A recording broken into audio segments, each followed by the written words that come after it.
Hello students, मेरा नाम है मोनिका। एनसीईआरटी एजुकेशन हब में मैं आपका स्वागत करती हूं और आज हम करेंगे class 6 science chapter 7 getting to know plants. तो इस चैप्टर में हम जो प्लांट्स होते हैं उनकी स्टडी करने वाले हैं।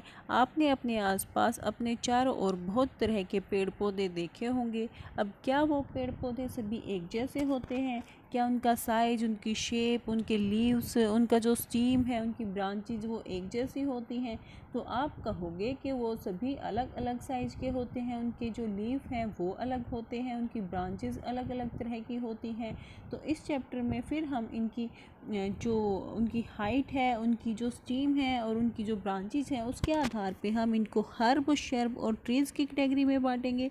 फिर हम इन पौधों के जो अलग अलग पार्ट होते हैं, जैसे कि इनमें जो लीफ होते हैं और जो इनके फ्लावर, जो इनके फ्रूट्स हैं और उसका स्टीम और इसकी जो रूट्स होती हैं, उनकी अलग अलग स्टडी करेंगे। उनके जो फंक्शन हैं, उनके फंक्शंस के बारे में अलग से हम स्टडी करेंगे।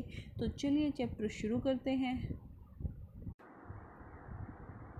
Go outside and observe all the plants around you. अब बाहर जाओ और आपके चारों ओर जितने भी पौधे हैं उनको ऑब्जर्व करो। Do you see that some plants are small? तो आप क्या देखोगे कि कुछ पौधे तो छोटे हैं, सम वेरी बिग, कुछ बहुत बड़े हैं, while some are just patches of green on the soil, जबकि कुछ पौधे ऐसे हैं जो कि मिट्टी में केवल एक हरे धब्बे के जैसे ही दिखाई देते हैं। सम हैव ग्रीन लीव्स, कुछ के हरे पत्ते हैं, while some others have reddish one, जबकि कुछ पौधे ऐसे हैं जिनके पत्ते में लाल रंग की एक झलक, एक लालिमा दिखाई देती है। Some have huge red flower, कुछ पौधों में बड़े लाल रंग के फ्लावर हैं। Some have tiny blue ones, जबकि कुछ पौधों में नीले कलर के छोटे फूल हैं। वाइल सम हैव नन, जबकि कुछ पौधे ऐसे हैं जिनमें फ्लावर्स हैं ही नहीं। We do see a variety of plants existing all around us. तो हम हमारे चारों ओर पौधों की बहुत सारी वेराइटीज़ देखते हैं, जैसे कि नियर आवर होम, हमारे घरों के आसपास, in the school ground, school के ग्राउंड में, on the way to the school, या फिर जो स्कूल जाने का रास्ता है वहाँ पे, in the parks and garden, park और गार्डन में।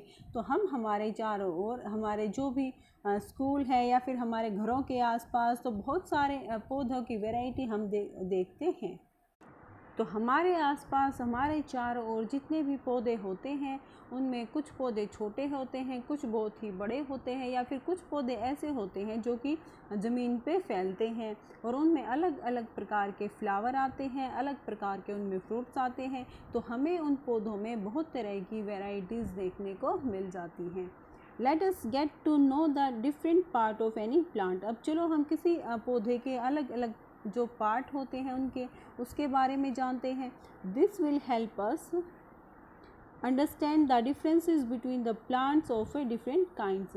तो इससे हमें इन अलग अलग प्रकार के पौधों में जो डिफरेंस है, इनमें जो अंतर है वो पता करने में हेल्प मिलेगी। Can you label the stem, branch, root, leaf, flower and fruit of the plant shown in figure 7.1। तो जो फिगर 7.1 में पौधा दिखा रखे हैं उसमें आप उनका जो तना है, उनकी जो ब्रांचेज हैं, रूट, लीफ, फ्लावर एंड जो उनके फ्रूट हैं, उनको क्या आप उनको लेबल कर सकते हैं, उनको नामांकित कर सकते हैं। Colour the parts of the plant. अब जो इन जो पौधों के जो पार्ट्स हैं उनको कलर करो। Herb, shrub and trees. Activity 1, look closely at the stem and branches of. तो उन पौधों के तने और उनकी शाखाएं, उनको ध्यान से देखो जो कि plants much smaller than you, जो पौधे आपसे बहुत छोटे हैं। Plants that are about your size, जो पौधे लगभग आपके साइज़ के ही हैं। And the plants which are much taller than you, और जो पौधे आपसे बहुत ज़्यादा लंबे हैं। फील देयर स्टीम, उनके जो तना है उनको स्पर्श करो। And try to bend them gently to see if they are tender और हार्ड, उनके तने को स्पर्श करो और उनको देखो क्या वो जो उनका तना है वो सॉफ्ट है या फिर कठोर है, उनको थोड़ा झुका के देखो। Take care that the stem does not break. अब यह ध्यान रखना है कि जो उसका स्टेम है, जो उसका तना है वो टूटे नहीं। Hug the tall plants to see how thick their stems are. अब जो लंबे प्लांट्स हैं जिनकी लंबाई आपसे ज़्यादा है उनको हग करो और ये देखो कि जो उनका स्टीम है, जो उनका तना है, वो कितना मोटा है, कितना थिक है।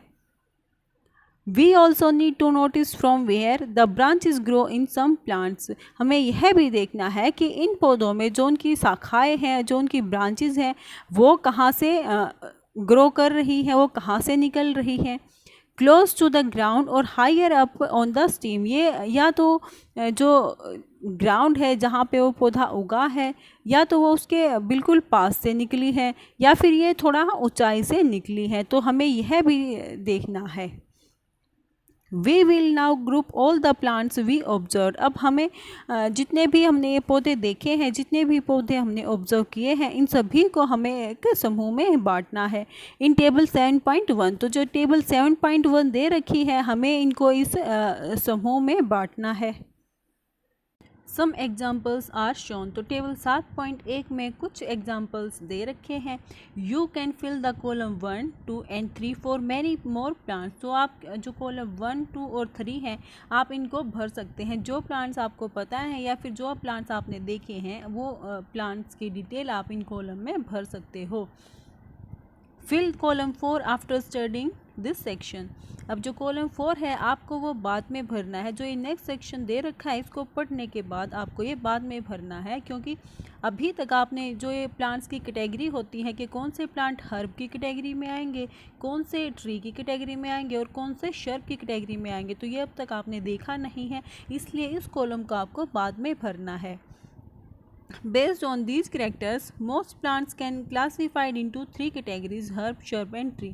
अब जो इनके ये जो करेक्टर हैं, जो कॉलम 2 में और 3 में दे रखे हैं कि कौन सा जो ट्री है वो शॉर्ट है, या फिर उसकी हाइट वेरी टॉल है, या फिर वो आपकी हाइट के लगभग है, तो इस बेस पे हम इन प्लांट्स को हर्ब, शर्ब और ट्रीज़ की कैटेगरी में क्लासीफाई कर सकते हैं।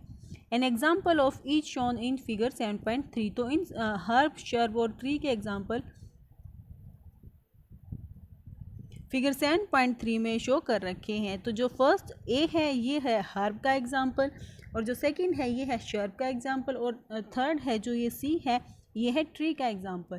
जो हर्ब जो होते हैं, ये बहुत ही छोटे होते हैं, और इनका जो स्टीम होता है, ये बहुत ही सॉफ्ट होता है, और ये आसानी से मुड़ जाता है। अगर हम इसको झुकाएंगे तो ये आसानी से बेंड हो जाएगा, और इसकी हाइट बहुत ही कम होती है। और इसकी जो ब्रांचेस होती हैं, वो या तो जो ग्राउंड होता है उसके पास से निकलती हैं, और या फिर थोड़ा ऊपर से निकलती हैं। और जो शर्ब होता है, इसका तना थोड़ा हार्ड होता है, और इसकी हाइट लगभग हमारी हाइट के, जो एक अडल्ट होता है, लगभग इसी की हाइट के आसपास होती है। और जो एक पेड़ होता है, इसकी हाइट बहुत ज़्यादा होती है, और जो इसकी ब्रांचेस हैं वो ग्राउंड से काफ़ी ऊपर जाके निकलती हैं। Plants with green and tender stem are called herb. अब जिन पौधों का तना हरा और सॉफ्ट होता है, उनको हर्ब कहते हैं। They are usually short and may not have many branches. वो प्राय छोटे होते हैं, उनकी हाइट कम होती है, और उनमें बहुत ज़्यादा ब्रांचेस, बहुत ज़्यादा टहनियाँ, बहुत ज़्यादा शाखाएँ नहीं होती हैं। जैसा फिगर 7.3 के ए में दिखाया गया है, जो ये पौधा है, ये ए है, जो ये हर्ब की कैटेगरी में आता है। या फिर आपने यदि जो टमाटर होता है, उसका पौधा यदि आपने देखा होगा, तो वो भी हर्ब की कैटेगरी में आता है। उसकी जो हाइट है वो बहुत ही कम होती है, और उसका तना हरा और बहुत ही सॉफ्ट होता है, और वो जो टमाटर उस पर अगर लग जाते हैं, तो उसी के वेट में वो पौधा नीचे झुक जाता है, तो वो भी हर्ब की कैटेगरी में आता है। Some plants develop branches near the base of stem. अब कुछ पौधों में जो शाखाएं हैं, वो जो स्टीम होता है उसके बिल्कुल बेस से ही निकल जाती हैं। The stem is hard. जो तना है वो हार्ड होता है, बट नॉट वेरी थिक, परंतु बहुत ज़्यादा मोटा नहीं होता है। Such plants are called shrub. अब इन पौधों को शर्ब की कैटेगरी में रखेंगे, जैसे फिगर 7.3 के बी में दिखाया गया है। या फिर एक जो लेमन होता है, जो लेमन का पौधा यदि आपने देखा है, तो वो भी शर्ब की कैटेगरी में आता है। Some plants are very tall and have hard and thick stem. अब कुछ पौधे बहुत ही लंबे होते हैं, उनकी हाइट जो लंबाई होती है वो बहुत ही ज़्यादा होती है और वो हार्ड होते हैं, और उनका जो स्टीम है, जो उनका तना होता है, वो बहुत ही मोटा होता है। The steam have branches in the upper part. अब जो तना है उसके अपर पार्ट जो होता है, उसका ऊपरी हिस्से में उसकी ब्रांचेस होती हैं मच अबव द ग्राउंड, और वो ग्राउंड से बहुत ही ज़्यादा ऊपर होती हैं। Such plants are called trees. अब इन पौधों को ट्री या फिर पेड़ कहते हैं। Based on the above characteristics can you now classify the plants listed by you and complete column 4 in table 7.1। अब इन कैरेक्टरिस्टिक्स के बेस पे आप इन पौधों को क्लासीफाई कर सकते हैं कि कौन सा पौधा हर्ब की कैटेगरी में आएगा, कौन सा शर्ब की कैटेगरी में आएगा और कौन सा ट्री की कैटेगरी में आएगा। और फिर आपको जो 7.1 की टेबल है उसमें कॉलम 4 को फिल करना है। Plants with weak stem that cannot stand upright but spread on the ground are called creepers। अब जिन पौधों का तना कमज़ोर होता है और जो सीधा खड़ा भी नहीं रह सकता, परंतु वे जो ग्राउंड होता है धरती पे वो फैल जाती हैं, तो उन पौधों को हम क्रीपर्स कहते हैं। While those that take support and climb up are called climbers। जबकि कुछ पौधे ऐसे होते हैं जो एक सपोर्ट की सहायता से, एक सहारे की मदद से वो ऊपर चढ़ा दिए जाते हैं, तो उनको क्लाइंबर्स की कैटेगरी में रखेंगे, जैसे फिगर 7.4 और 7.5 में दिखाया गया है। तो जो एक मनी प्लांट होता है, आपने अपने घरों में देखा भी होगा, उसको एक सपोर्ट की सहायता से, जैसे फिगर 7.5 में दिखाया गया है, इसको इसकी सपोर्ट की सहायता से हम ऊपर चढ़ा देते हैं, तो एक क्लाइंबर्स की कैटेगरी में आता है। These are different from herb, shrub and trees। और ये जो हर्ब, शर्ब और ट्री होते हैं ये इनसे अलग होते हैं। Perhaps there are some plants in your school or at home that you take care of। आपके घर या फिर आपके स्कूल में कुछ ऐसे पौधे होंगे जिनकी आप देखभाल करते हो। Write down names of any 2 trees, shrub, herb और creepers growing in your house or school.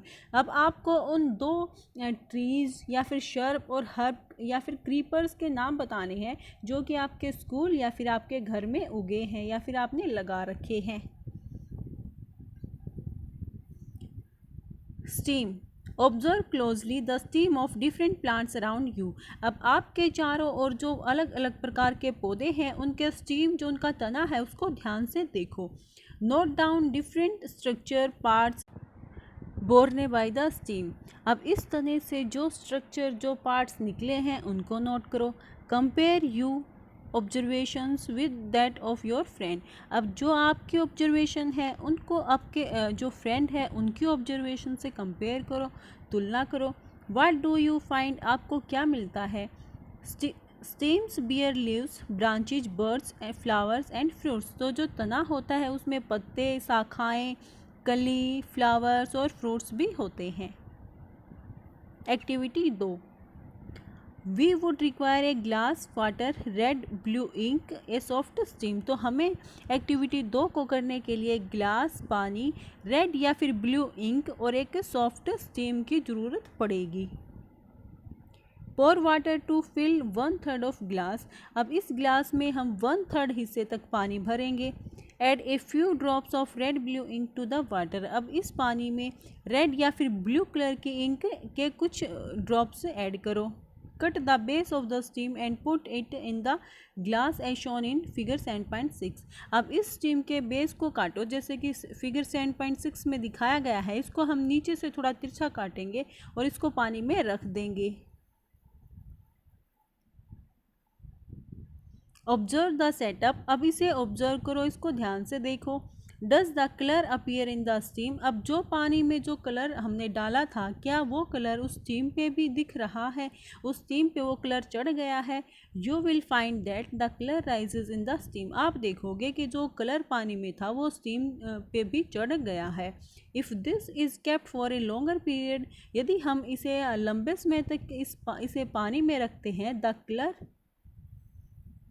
Appears in the veins of leaves also. यदि हम इसे लंबे समय तक इसी पानी में रखते हैं तो ये जो कलर पानी में था ये उसके पत्तों पर भी चढ़ जाएगा। How do you think the colour reached there? अब आप क्या सोचते हो कि ये जो कलर है, ये जो पानी में कलर था, ये पत्तों तक कैसे पहुंचा? From this activity we see that the stems help in upward movement of water। तो इस एक्टिविटी से हमने देखा कि जो तना होता है, एक प्लांट का जो तना होता है, वो पानी को ऊपर चढ़ाने में, उसकी अपवर्ड मूवमेंट में हेल्प करता है। तो एक्टिविटी 2 में हमने क्या देखा? हमने एक गिलास में पानी लिया और उस गिलास में हमने रेड या फिर ब्लू कलर की इंक डाल दी और फिर उसमें एक स्टीम को हमने रख दिया। तो थोड़े टाइम बाद हम देखेंगे कि जो कलर हमने पानी में डाला था वो स्टीम पे भी चढ़ गया है। और यदि हम इसको लंबे समय तक ऐसे ही छोड़ते हैं इसी पानी में, तो ये जो कलर है ये पत्तियों तक भी आ जाएगा। तो ये कैसे संभव हुआ? क्योंकि जो प्लांट का जो स्टीम था, उसने उस पानी में जो मिनरल्स थे या फिर जो कलर था, वो उस स्टीम की मदद से पत्तों या फिर दूसरे पार्ट्स तक पहुंच गया। The water and minerals go to the leaves and other plant parts attached to the stem। अब जो ये पानी था और जो ये मिनरल्स इस पानी में प्रेजेंट थे, वो पत्तों तक या फिर स्टीम से जितने भी पार्ट्स उस प्लांट के अटैच थे, उससे जुड़े हुए थे, वो उन पार्ट्स तक पहुंच जाता है। Leaf. Observe the leaves of some plants around you and draw them in your notebook। अब आपके आसपास जो पौधे हैं उनके पत्तों को ध्यान से देखो और उनको अपनी नोटबुक में ड्रॉ करो। Are all the leaves of same size, shape and colour? तो क्या ये सभी पत्ते एक ही साइज के हैं, इनकी शेप एक है या फिर क्या इनका कलर एक है? How are the leaves attach to the stem? और जो ये पत्ते हैं ये उस तने से कैसे अटैच्ड हो रखे हैं या कैसे जुड़े हुए हैं? The part of leaf by which it is attached to the stem is called petiole। अब जिस पार्ट से या ये पत्ता उस स्टीम से जुड़ा होता है उसे पेटियोल कहते हैं। The broad green part of the leaf is called lamina। और जो उस पत्ते का हरा एक जो बड़ा ग्रीन पार्ट होता है उसको लेमिना कहते हैं। जैसे फिगर 7.8 में दिखाया गया है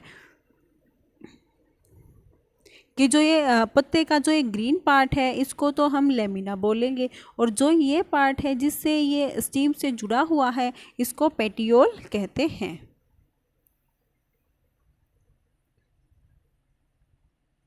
can you identify these parts of leaves in plants around you? अब आपके आसपास जो पौधे हैं, क्या आप उनके पत्तों में इन पार्ट्स की पहचान कर सकते हो? Do all the leaves have petiole? क्या सभी पत्तों में पेटियोल होता है?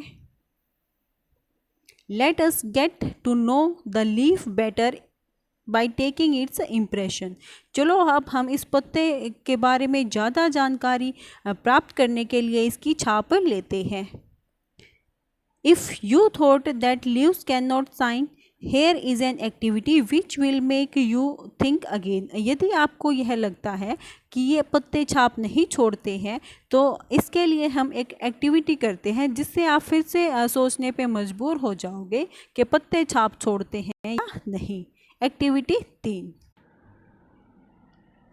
तो एक्टिविटी 3 क्या कहती है? आपको एक लीफ लेना है और एक वाइट पेपर लेना है और फिर इस लीफ की छाप, इस लीफ का इम्प्रेशन इस पेपर पे उतारना है। जैसे फिगर 7.9 में दिखा रखा है, ऐसे पेंसिल को तिरछा पकड़ते हुए इसकी छाप इस पेपर पे उतारनी है। यदि आपको ये समझ नहीं आ रहा है तो मैं आपको दिखा देती हूँ। ये मैंने एक लीफ लिया था और जब मैंने पेंसिल की हेल्प से इसकी छाप उतारने की कोशिश करी तो कुछ ऐसी इसका इम्प्रेशन कुछ ऐसा बन के इस पर तैयार हो गया था। तो जो इसमें पत्ते में आपको ये जो लाइन दिख रही हैं, इसमें दोनों साइड आपको कुछ लाइनें दिख रही होंगी, तो ये तो होती है वेन्स। और जो ये बीच में सेंट्रल लाइन जो होती है ये होती है मिड रिब। जो इस पत्ते में भी आप देख पा रहे होंगे तो ये तो है मिड रिब, और जो ये साइड में ऐसे ये लाइनें निकली हुई है ये होती हैं वेन्स। और जो ये लीफ में जो ये वेन्स और जो मिडरीव है ये मिलके एक पूरा स्ट्रक्चर बना रही है, तो ये हो जाता है लीफ वेनेशन। अब ये लीफ वेनेशन भी दो तरह का होता है। एक तो आप ये जैसे इस पत्ते में देख पा रहे होंगे कि ये जो वेन्स है ये इसके मिडरीव के दोनों साइड निकली हुई है और एक नेट जैसा डिज़ाइन बना रही हैं, तो ये हो जाता है रेटिकुलेट वेनेशन। और दूसरा होता है जिसमें पत्ते में जो मिडरिब होती है उसके पैरेलल जो वेन्स है वो निकली होती हैं, जैसे फिगर 7.10 में दिखा रखा है। ये जो ग्रास होती है, घास होती है, उसका पत्ता है, इसमें जो वेन्स है ये मिडरिब के पैरेलल निकली हुई है, तो ये हो जाता है पैरेलल वेनेशन। और दूसरा ये एक इसमें पत्ता दिखाया गया है, इसमें जो वेन्स है ये मिड रिब के दोनों साइड निकली है और एक नेट जैसा डिज़ाइन बना रही है, तो ये हो जाता है रेटिकुलेट वेनेशन। अब एक्टिविटी 3 को डिटेल में देख लेते हैं। Put a leaf under A white sheet of paper और ए शीट इन योर नोटबुक। अब एक लीफ, एक पत्ते को एक वाइट पेपर के नीचे रखो। Hold it in place as shown in figure 7.9। अब जैसे फिगर 7.9 में दिखा रखा है उसको ऐसे उस पेपर के नीचे रखो। Hold your pencil tip sideways and rub it on the portion of paper having the leaf below it. अब अपनी पेंसिल को ऐसे तिरछा पकड़ो जैसे फिगर 7.9 में दिखा रखा है और पेपर के जिस हिस्से के नीचे वो पत्ता रखा है उस हिस्से को पेंसिल से रब करो। Did you get an impression with some lines in it? अब क्या आपको इसमें पेपर पे कोई छाप दिखाई दे रही है जिसमें कुछ लाइनें बनी हैं? Are they similar to those on the leaf? अब क्या ये जो लाइनें हैं ये उसके पत्ते में जैसी लाइनें हैं वैसी ही हैं? These lines on the leaf are called veins। अब इन लाइनों को जो इसमें दिख रही है पत्ते में इनको कहते हैं veins। Do you see a prominent line in the middle of leaf? अब आपको क्या एक मोटी लाइन इस पत्ते के बीच में दिख रही है? This is midrib. अब जो ये मोटी लाइन आपको इस पत्ते में दिख रही है, जो ये सेंट्रल लाइन जो होती है ये होती है मिडरिब, और जो ये साइड में जो ये लाइंस निकली हुई है ये होती है veins. The design made by veins in a leaf is called a leaf venation। और जो ये veins मिलके इस पत्ते में डिज़ाइन बनाती हैं ये होता है leaf venation। If this design is net like on both sides of midrib, the venation is reticulate। यदि ये जो मिडरिब है इसके दोनों साइड वेन्स निकली हुई होती हैं और एक नेट के जैसा डिज़ाइन बनाती हैं तो वो हो जाता है रेटिकुलेट वेनेशन, जैसे फिगर 7.10 के ए में दिखाया गया है। In the leaves of grass you might have seen that the veins are parallel to one another।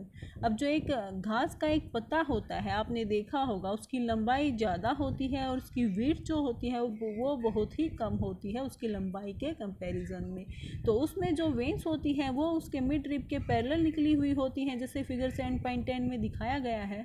तो ये इस तरह का जो एक डिज़ाइन जो पत्ते में बना होता है ये हो जाता है parallel venation. Observe the venation in as many leaves as you can without removing them from the plant। अब जितने पत्तों में आप ये देख सको कि किस पत्ते में कौन सी तरह का वेनेशन आपको देखने को मिलता है, तो आप ये देख सकते हो उस पत्ते को बिना तोड़े हुए। Draw the pattern and write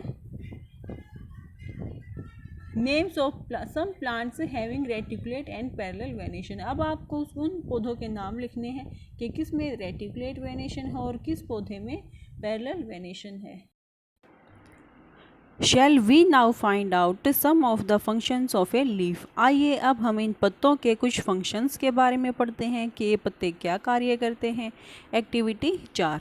तो एक्टिविटी 4 में हमें क्या करना है, एक पौधा लेना है जो कि हर्ब एक छोटा पौधा होता है वो लेना है। 2 हमें पॉलीथीन लेनी है जो कि ट्रांसपेरेंट हो जिसमें आर पार देखा जा सके, और एक थ्रेड लेना है। और ये जो पौधा हम लेंगे वो एक हेल्दी पौधा होना चाहिए, जिसमें अच्छे से पानी डाला गया हो और वो धूप में रखा हो। और ये एक्टिविटी भी हम दिन के दौरान ही करेंगे जब धूप निकली हो। तो उस पौधे की एक ऐसी ब्रांच हम लेंगे जिसमें पत्ते आए हों, जिसमें कुछ पत्ते भी हों, और वो ब्रांच हमें तोड़नी नहीं है, उस पौधे से तोड़नी नहीं है। फिर हम उस ब्रांच को एक थैली की हेल्प से उसको हम बांध देंगे, जैसे फिगर 7.11 में दिखा रखा है।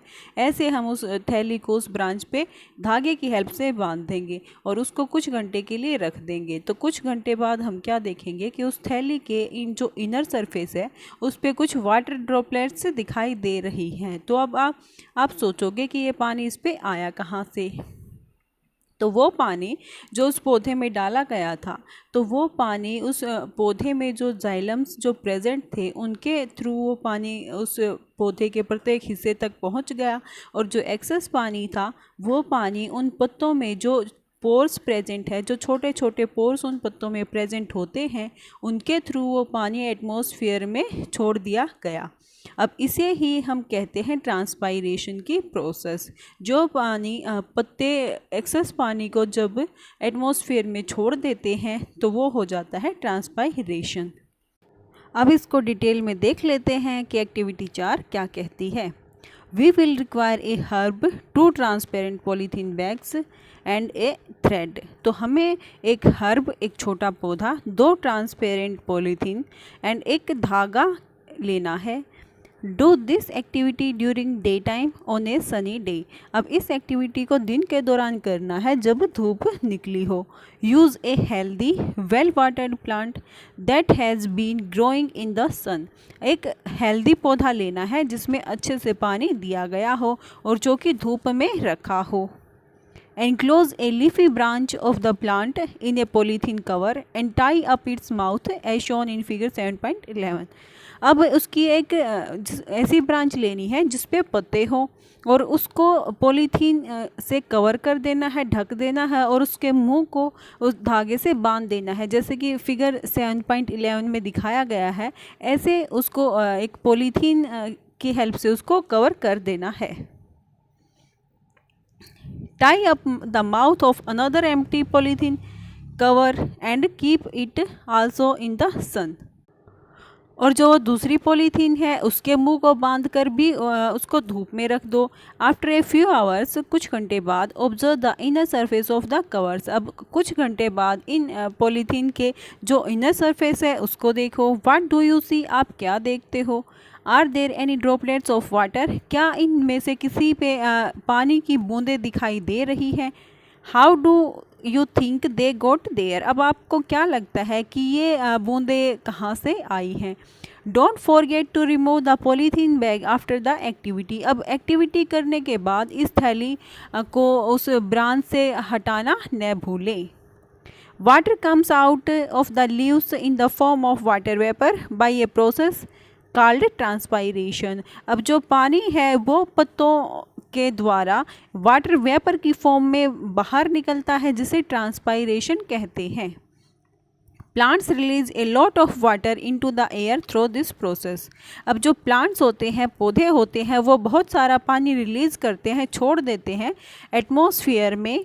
तो इस प्रोसेस को ट्रांसपायरेशन की प्रोसेस कहते हैं।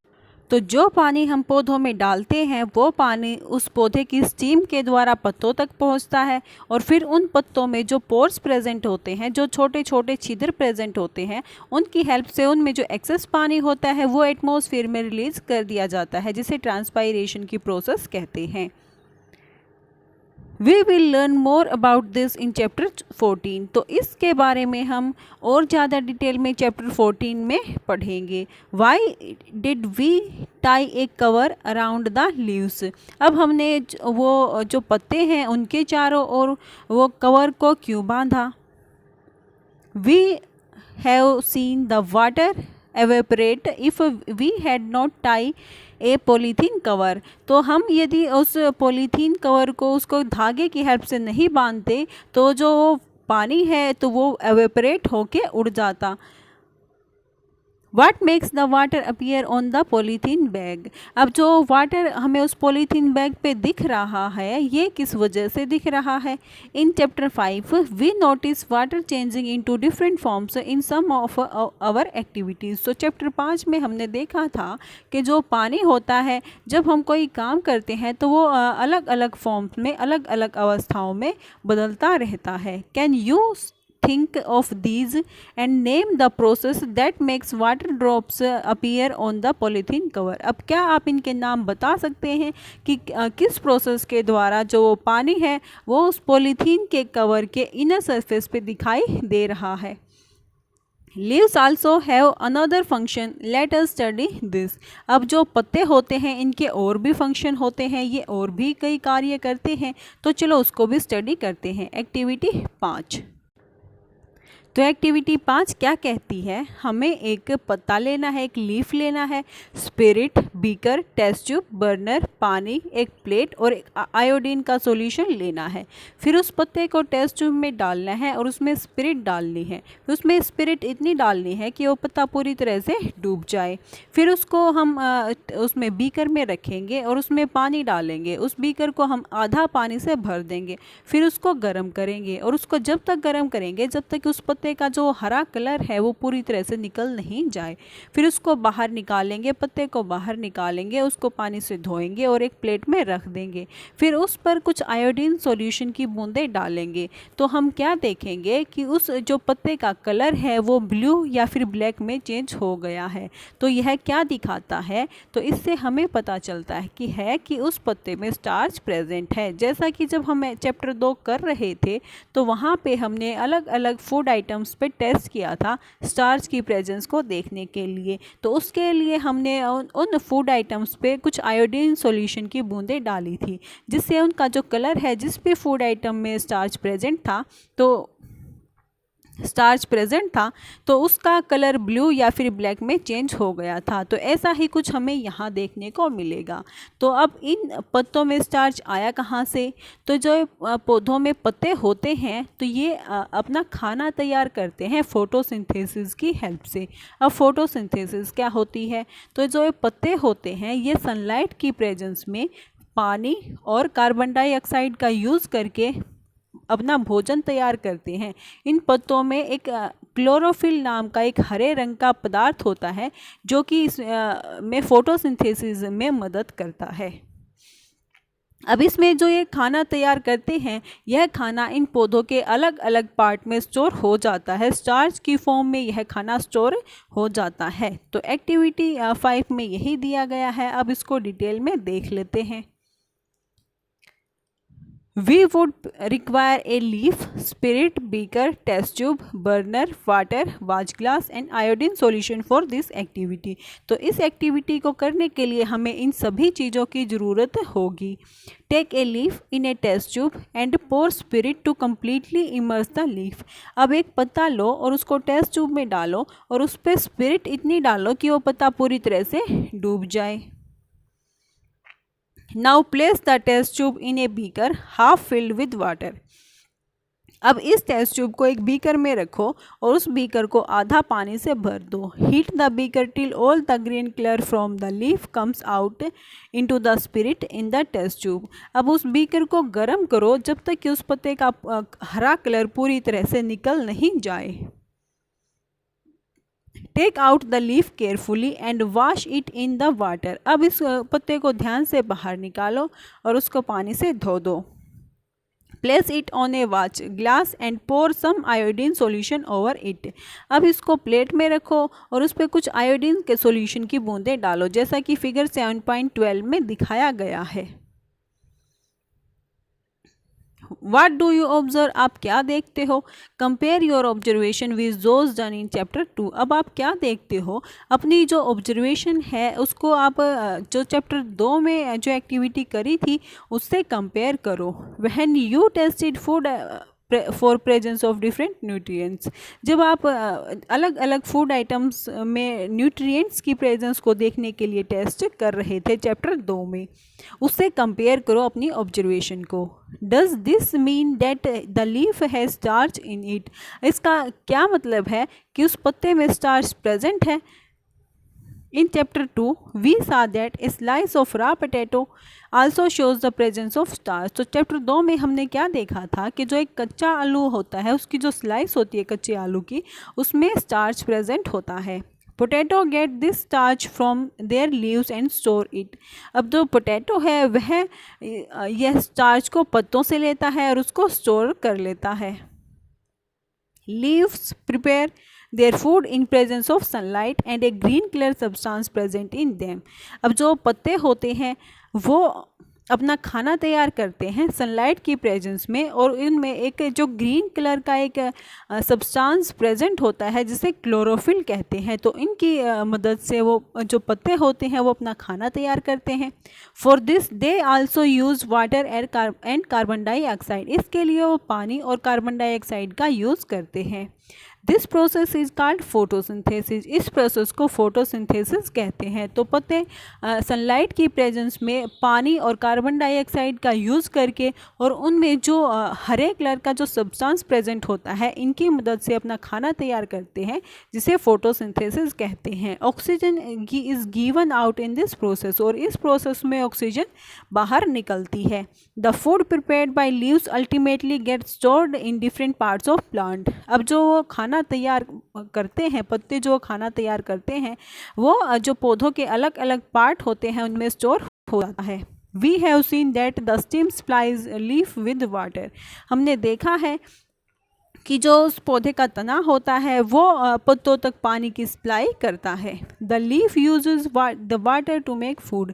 और जो पत्ते हैं वो उस पानी का यूज़ भोजन बनाने के लिए करते हैं. The leaves also lose water through transpiration. और जो पत्ते होते हैं उनमें भी जो पानी है एक्सेस पानी होता है वो उसको रिलीज़ कर देते हैं ट्रांसपायरेशन की प्रोसेस के द्वारा.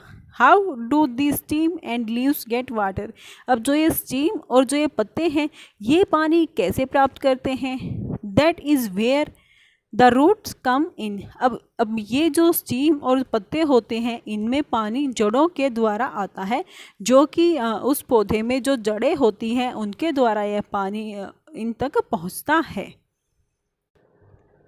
Look at figure 7.13. Who do you think is watering there plant correctly. पहेली और बूझो भाई.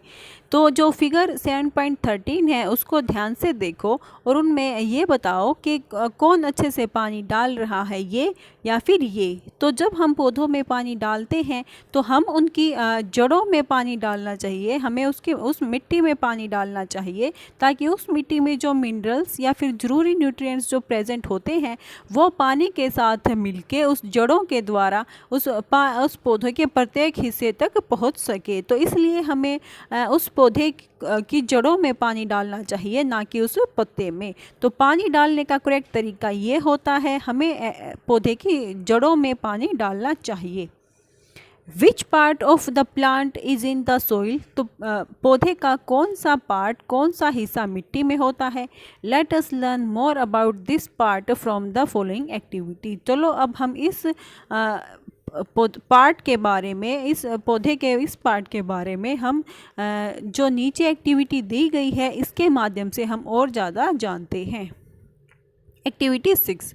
You would require 2 pots, some soil, खुरपी, blade और a pair of scissors and water. तो इस एक्टिविटी को करने के लिए हमें 2 गमले, मिट्टी, खुरपी, ब्लेड या फिर एक कैंची और पानी की ज़रूरत होगी.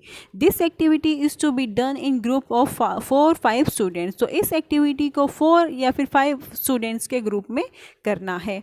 Select 2 plants of the same kind from an open ground and dig them out with the roots.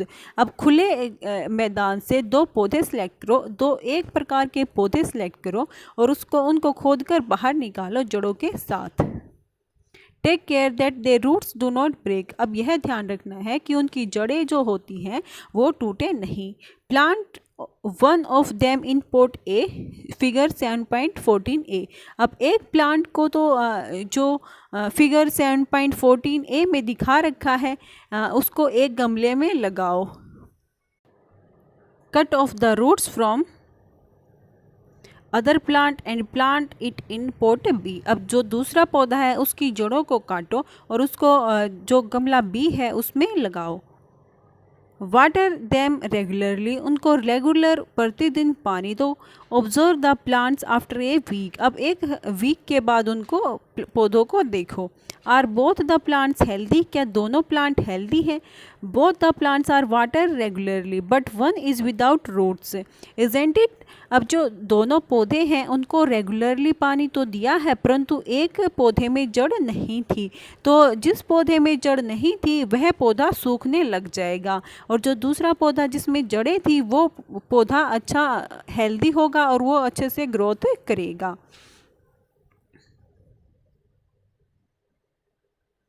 Does this activity help you understand an important function of the root, क्या इस एक्टिविटी से आपको जो पौधे में जड़ होती है उसके फंक्शन, जो उसका इम्पोर्टेंट फंक्शन होता है उसको समझने में help milli?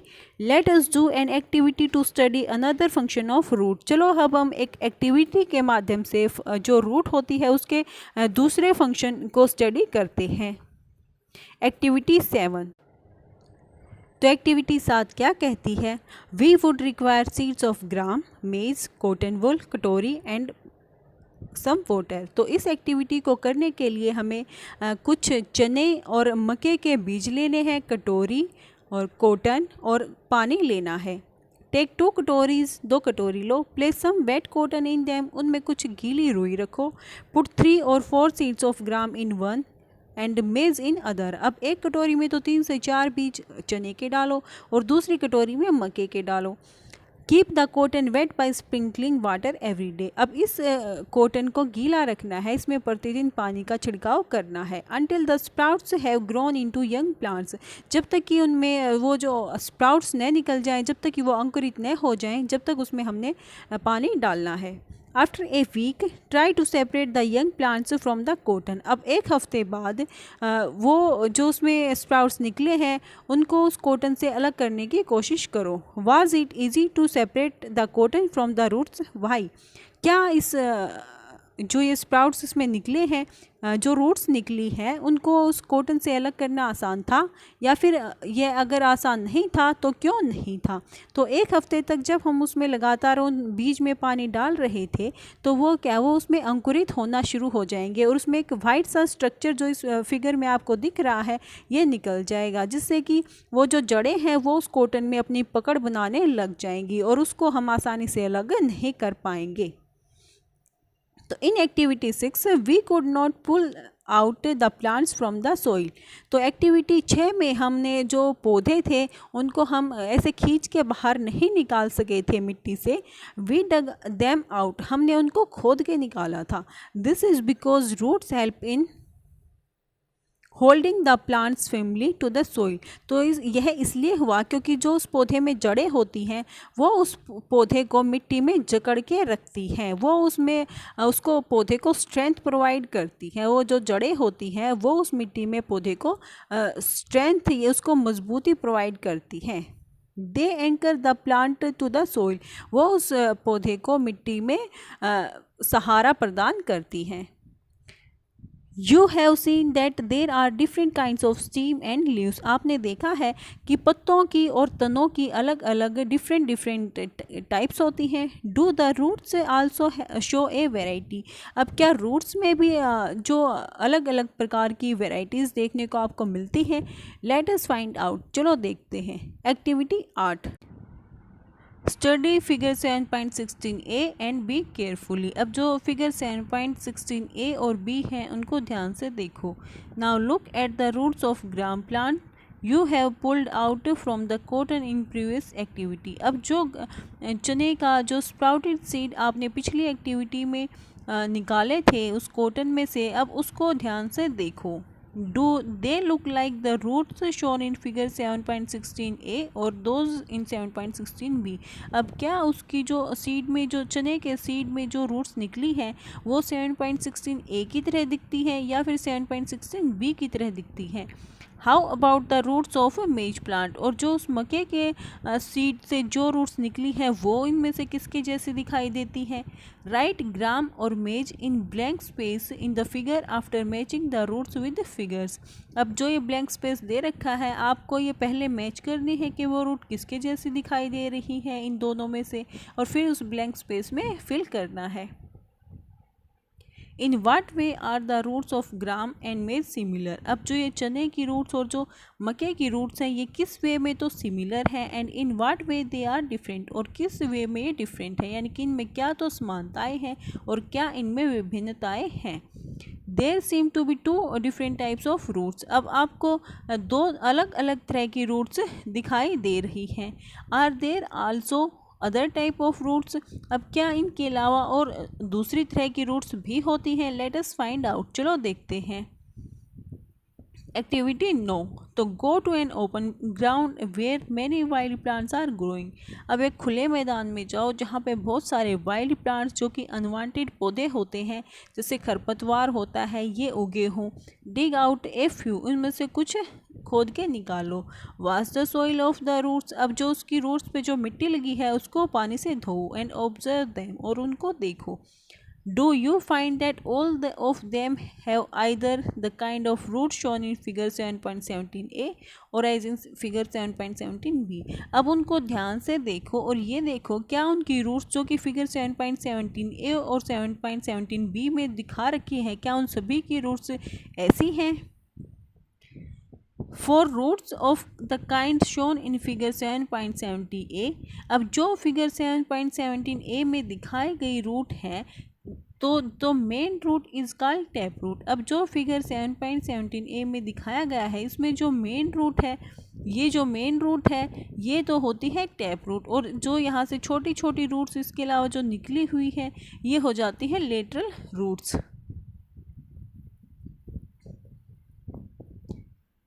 And the smaller roots are called lateral roots, और जो इस मेन रूट से जो छोटी रूट्स निकली होती हैं ये होती हैं lateral roots. Plants with roots as shown in figure 7.17b do not have main root, और जो 7.17b में जिस तरह की रूट्स दिखा रखी है इसमें कोई मेन रूट नहीं होती है, इसमें सारी रूट्स ही एक जैसी होती हैं, और इस तरह की जो रूट्स होती हैं इसको फाइब्रस रूट कहते हैं। Separate the plants you have collected in two groups. अब जो प्लांट्स आपने कलेक्ट किए हैं उनको दो अलग अलग ग्रुप में सेपरेट करो। In group A put those that have tap roots and in group B those have fibrous root. अब ग्रुप ए में तो आपको वो प्लांट रखने हैं जिनकी टैप रूट्स हैं, और ग्रुप बी में आपको वो प्लांट रखने हैं जिनकी रूट्स फाइब्रस रूट हैं। Look at the leaves of the plant in group ए। अब जो आपने ग्रुप ए में पौधे रखे हैं उनके पत्ते को ध्यान से देखो। What kind of venation do they have, अब उन पौधों में किस तरह का वेनेशन है। What kind of venation do you see in plant of group B, अब जो ग्रुप बी में पौधे हैं उसमें आप किस तरह का वेनेशन देखते हो। Do you notice that leaf venation and the type of root in plant are related in very interesting way. अब क्या आपने यह ध्यान दिया है कि किसी लीफ वेनेशन में किस टाइप की रूट्स पाई जाती हैं, इसमें किस तरह का रिलेशन आपको देखने को मिला है। In table 7.2 can you match the type of leaf venation and the type of roots for some plants you have studied all the activities so far. अब क्या आप इन जो आपने अब तक सभी एक्टिविटीज़ में जितने भी प्लांट्स की स्टडी करी है, क्या अब आप उस प्लांट का नाम और उस प्लांट में किस तरह का लीफ वेनेशन आपको देखने को मिला और उस प्लांट में किस तरह की आपको रूट्स दिखी, तो क्या आप यह सब इंफॉर्मेशन इस टेबल 7.2 में आप फिल कर सकते हैं। We have learned that roots absorb water and minerals from the soil। हमने सीखा है कि जो पौधे में रूट्स होती हैं वो मिट्टी से वाटर और मिनरल्स को एब्जॉर्ब करती हैं। And the steam conducts these two leaves and other parts of the plant, और जो स्टीम होती है वो उस वाटर और मिनरल को पत्तों तक या फिर जो उस पौधे के दूसरे पार्ट हैं उन तक पहुँचाने का काम करती हैं। द लीव्स प्रिपेयर फूड, और जो पत्ते होते हैं वो खाना तैयार करते हैं। This food travels through the stem and is stored in different parts of plant. अब जो ये खाना है ये स्टीम के थ्रू ट्रेवल करता है और जो पौधे के अलग अलग पार्ट्स होते हैं उनमें स्टोर हो जाता है। We eat some of these as root like carrot, radish, sweet potato, turnip and tapioca। अब इन में से कई रूट्स को तो हम खाते हैं, जैसे कैरेट, रेडिस और ये सभी जो इस तरह के स्वीट पोटैटो होती है, तो इन सभी रूट्स को तो हम खाते हैं। We also eat many other parts of a plant where food is stored. अब हम जहाँ एक पौधे में फूड स्टोर होता है, हम उसके और भी कई पार्ट खाते हैं।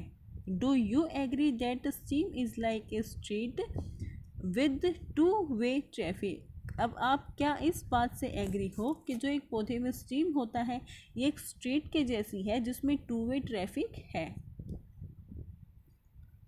Write the name of material that goes up in the steam and that which comes down।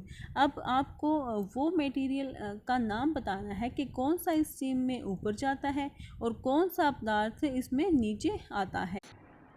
तो ये जो फिगर 7.18 दिख रही है आपको, stem as a two way traffic street.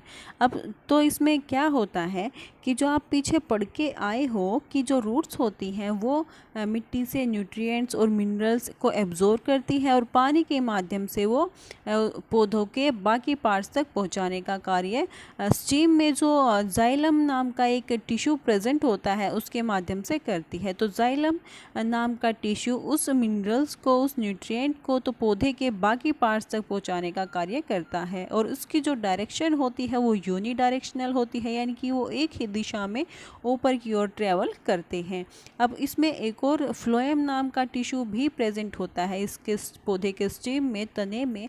तो उसका क्या काम होता है, अब जो लीफ ने जो फूड प्रिपेयर किया था फोटोसिंथेसिस की मदद से, तो उस खाने को पौधे के बाकी सभी पार्ट्स तक पहुंचाने का कार्य फ्लोएम नाम का जो टिश्यू होता है वो करवाता है और इसकी डायरेक्शन भी यूनी डायरेक्शनल होती है, यानी कि ये जो इसमें फ्लोएम में जो मटेरियल ट्रेवल करता है वो नीचे की ओर ट्रेवल करता है और जाइलम में जो मटेरियल ट्रेवल करता है वो ऊपर की ओर ट्रेवल करता है। In next section we will study about the structure of a flower। तो नेक्स्ट सेक्शन में हम जो एक फ्लावर का स्ट्रक्चर होता है उसके बारे में स्टडी करेंगे।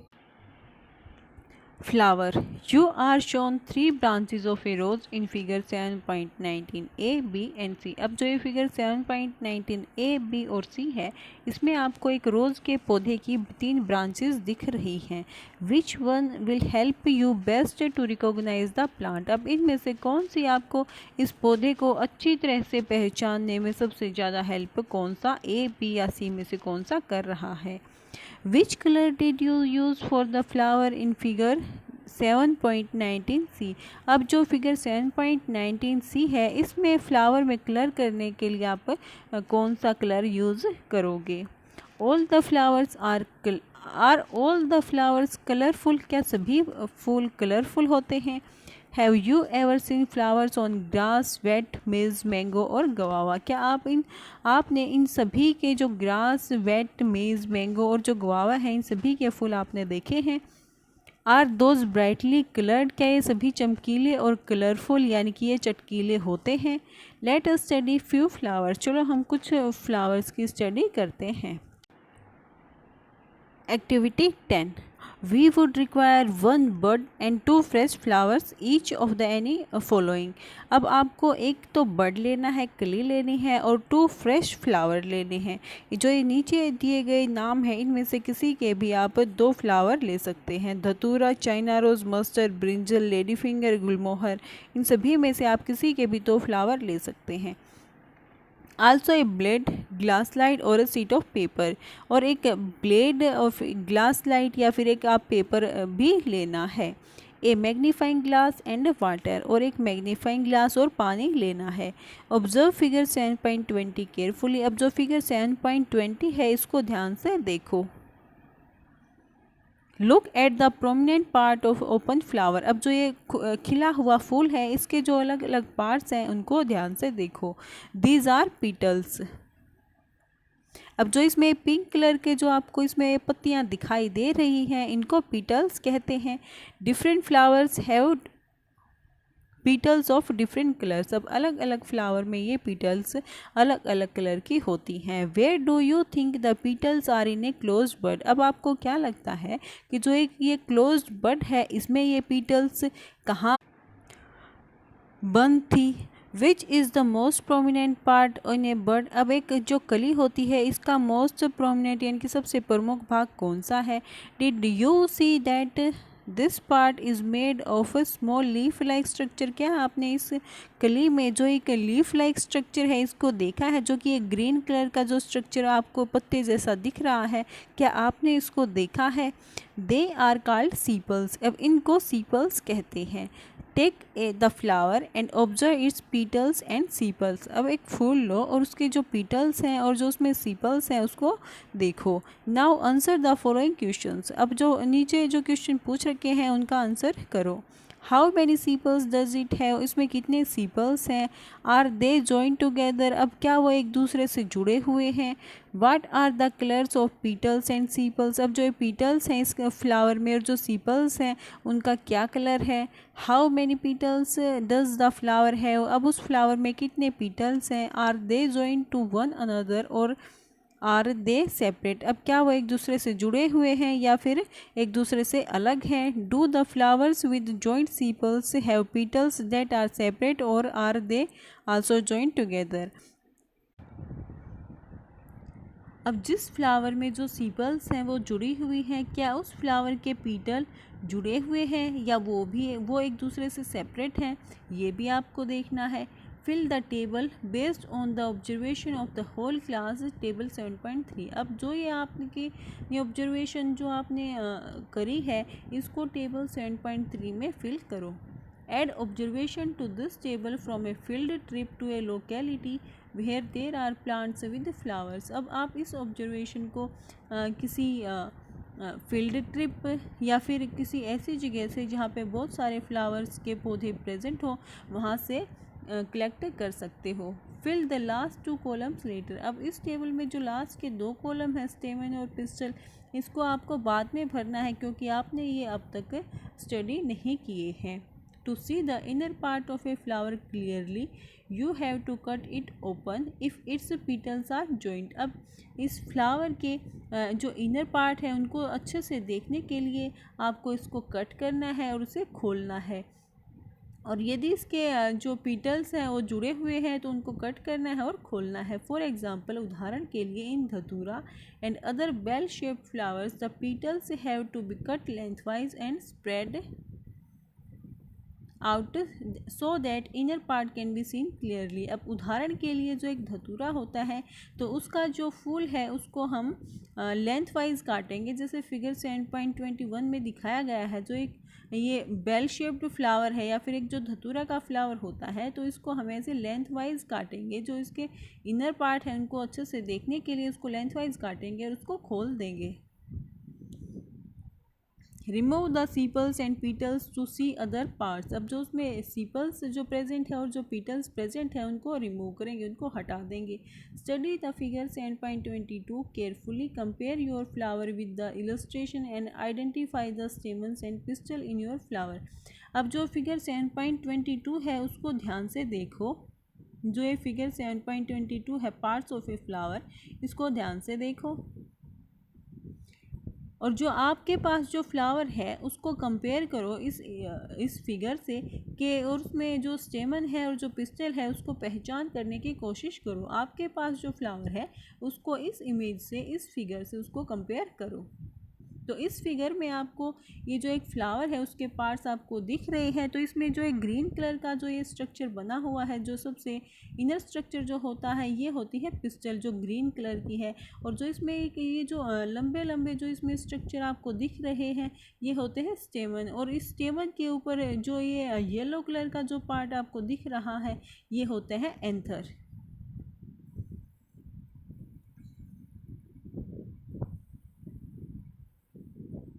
The inner most part of a flower. अच्छा, ये जो फिगर 7.23 है इसमें आपको स्टेमन के अलग से दिखाया हुआ है। स्टेमन के ऊपर जो ये एंथर है ये चिपका हुआ होता है।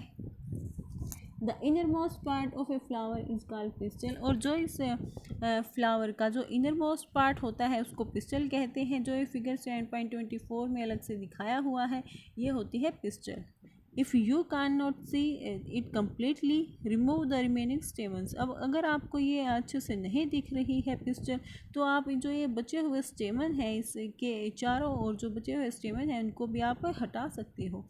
Identify the parts of the pistol with the help of figure 7.24। अब जो ये पिस्टल है इसके पार्ट्स को आइडेंटिफाई करो, जो फिगर 7.24 दे रखी है इसकी हेल्प से उसके पार्ट्स की पहचान करो। Draw the neat label diagram of the pistil of your flower. अब आपको इस पिस्टल का एक नीट एंड क्लीन डायग्राम अपनी नोटबुक में ड्रॉ करना है। एक्टिविटी 11। अब एक्टिविटी 11 क्या कहती है ये देख लेते हैं। तो इसमें हमें क्या करना है, एक ओवेरी की स्टडी करनी है। जो इस पिस्टल में जो ओवेरी प्रेजेंट होती है इसकी स्टडी हमें करनी है। तो ये पिस्टल का लोअर मोस्ट पार्ट जो होता है उसको ओवेरी कहते हैं और ये फूला हुआ हिस्सा होता है तो इसी को ओवेरी कहते हैं। अब हम इस एक्टिविटी में इस ओवेरी को दो तरह से काट के देखेंगे। जैसे फिगर 7.25 में ए और बी में दिखाया गया है, इसको हम काट के देखेंगे कि इसके अंदर क्या प्रेजेंट है। जब हम इसको काट के देखेंगे तो हमें इसके अंदर कुछ गोल जैसे स्ट्रक्चर्स बने हुए दिखाई देंगे जिसे ओव्यूल्स कहते हैं। अब इस एक्टिविटी को डिटेल में देख लेते हैं। Let us now study the structure of ovary. अब चलो हम इस ओवेरी के स्ट्रक्चर की स्टडी करते हैं। It is lower most and swollen part of a pistil. अब यह ए पिस्टल का लोअर मोस्ट और फूला हुआ हिस्सा होता है। We will cut this part to study what is inside. अब हम इस पार्ट को स्टडी करने के लिए इसको काट के देखेंगे कि इसके अंदर क्या प्रेजेंट है। Look at the figure 7.25 A and B carefully to understand how to cut the ovary of a flower। अब हम फिगर 7.25 A और जो B दे रखी है इसको ध्यान से देखेंगे कि इस ओवेरी को हमें कैसे काटना है। Cut the ovary in two different ways as shown in figure 7.25। अब हम इस ओवेरी को दो अलग अलग तरीके से काटेंगे जैसे इस फिगर में दिखा रखा है। To prevent them from drying. अब इसको सूखने से बचाने के लिए put a drop of water on each of the following two pieces of a ovary. अब इसको सूखने से बचाने के लिए हम इस पे कुछ पानी की बूंदें डालेंगे। तो observe the inner part of ovary using a lens. अब इस के इनर पार्ट को देखने के लिए हम एक लेंस का प्रयोग करेंगे। Do you see some small bead like structures inside the ovary. अब आपको कुछ इस ओवेरी के अंदर कुछ बीड लाइक स्ट्रक्चर आपको दिख रहे हैं। They are called ovules. अब इसको ओव्यूल कहते हैं। जो आपको ये स्ट्रक्चर इसमें दिखाई दे रहा है इसी को ओव्यूल कहते हैं। और जो फ्रूट हम खाते हैं वो जो ओवेरी होती है यही मैच्योर होने के बाद एक फ्रूट में बदल जाती है और जो इसमें ओव्यूल्स प्रेजेंट होते हैं ओवेरी में वो सीड में बदल जाते हैं, वो उस फ्रूट के सीड में बदल जाते हैं। Draw and label the inner part of the ovary in your notebook. अब आपको अपनी नोटबुक में इस ओवेरी के इनर पार्ट्स को ड्रॉ करना है और उनके नाम लिखने हैं। Try to find out the names of as many flowers as you can by asking the gardener or any person. अब आप किसी भी गार्डनर की हेल्प से या किसी दूसरे पर्सन की हेल्प से जितने फ्लावर्स के नाम आप पता कर सकते हैं उतने आपको पता करने हैं। Remember not to pluck more flower than you need. अब आपको यह ध्यान रखना है कि आपको जितने फ्लावर्स की ज़रूरत है आपको उतने ही फ्लावर तोड़ने हैं, ज़्यादा फ्लावर आपको नहीं तोड़ने हैं। Based on what you have filled in table 7.3 answer the following question. अब आपने जो टेबल 7.3 में जो इन्फॉर्मेशन आपने फिल करी है उसके आधार पे आपको नीचे दिए गए क्वेश्चंस के आंसर करने हैं। Do all the flowers have same sepals petals स्टेमन and pistol. क्या सभी फ्लावर्स में जो सीपल पिस्टल स्टेमन और पिस्टल्स हैं ये सभी फ्लावर्स में सेम हैं। Are there flowers that do not have one or more of these. क्या कोई ऐसा फ्लावर भी था जिसमें एक या फिर कोई भी पार्ट इनमें से प्रेजेंट नहीं था। Are there flowers which have part other than these. या फिर कोई ऐसा फ्लावर भी था जिसमें इनके अलावा कोई और पार्ट भी था। Did you find any flower which has no difference between sepal and petal. क्या आपको कोई ऐसा फ्लावर भी मिला जिसमें सीपल और पीटल में कोई डिफरेंस ही नहीं था। Did you find any flower in which the number of stamen is different from the number of petal? क्या आपको कोई ऐसा फ्लावर भी मिला जिसमें जो स्टेमन है उसकी संख्या पीटल की संख्या से अलग थी, उन दोनों में डिफरेंस था? Do you now agree that the structure of a flower is not always the same? अब क्या आप इस बात से एग्री हैं कि जो एक फ्लावर का स्ट्रक्चर होता है वो हमेशा सेम नहीं होता है? The number of sepal, petal, stamen and pistil may also be different in different flower. अब इन की संख्या अलग अलग फ्लावर में अलग अलग होती है। जो सीपल, पीटल, स्टेमन और पिस्टल्स होते हैं इनकी संख्या अलग अलग फ्लावर में अलग अलग होती है। Some of these parts may even be absent at time. अब इनमें से कई बार कई फ्लावर में कुछ पार्ट एब्सेंट होते हैं। We have studied some feature and function of leaf, stamen and root. हमने जो लीव्स होते हैं, जो स्टेमन और जो रूट्स होती हैं, इनके कुछ फंक्शंस और इनके कुछ फीचर्स के बारे में स्टडी करी। We studied the structure of different flowers. हमने अलग अलग फ्लावर्स के स्ट्रक्चर की स्टडी करी। We will learn about the function of flowers in higher classes. अब हम इन जो फ्लावर के फंक्शन है उसको हायर क्लासेस में सीखेंगे। We will also learn about the fruit in higher classes. और हम इन फ्रूट्स के बारे में भी और ज़्यादा हायर क्लासेस में सीखेंगे। तो ये चैप्टर यहाँ ख़त्म होता है, इसमें इतना ही था। और अगर आपको ये वीडियो अच्छी लगती है, आपको ये वीडियो अच्छे से समझ आती है, तो इसको लाइक ज़रूर करना और मेरे चैनल को सब्सक्राइब ज़रूर करना और कमेंट करके बताना कि वीडियो कैसी लगी। मिलते हैं नेक्स्ट वीडियो में नेक्स्ट टॉपिक के साथ। तब तक के लिए कीप रिवाइजिंग।